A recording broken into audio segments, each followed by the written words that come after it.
मैं आपको एक उदाहरण देता हूँ। 2018 या नहीं 2020-19 की बात है। मैं ब्लॉग लिखा करता था काफ़ी, जो बाहर की कंपनीज़ हैं उनके लिए। तो होता क्या है कि काफ़ी जो बाहर की कंपनीज़ हैं उन्होंने ज़्यादातर जो अपनी फंडिंग उठाई होती है वो या तो अपने ICOs या IDO इन राउंड से उठाई होती है। तो इन राउंड्स में जब वह अपने टोकन देते हैं, ठीक है, तो अपने टोकन के बदले में उन्हें बिटकॉइन, इथेरियम या USDT, यही 3 करेंसीज मिलती हैं। तो मैंने अपने जो ब्लॉग्स की पेमेंट्स ली थी वो इथेरियम में ली थी।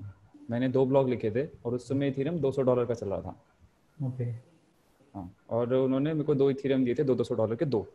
आज वो इथेरियम $4000 के हैं।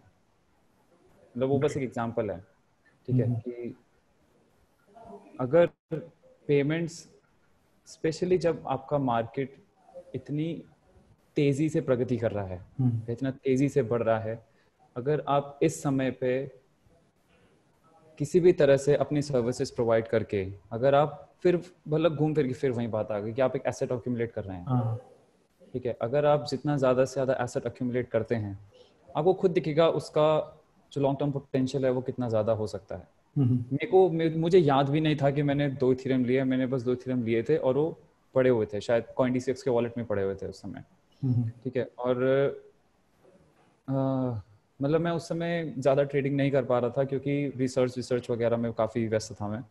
तो उस वजह से ये मान लीजिए जब तक मैंने CoinDCX छोड़ा, यानी मई 2021 में, उस समय इथेरियम $3000 पहुंच रखा था और मैंने कुछ खेला, मैंने छुआ भी नहीं है उस इथेरियम को, ठीक है, बस 2 ब्लॉग्स लिखे थे।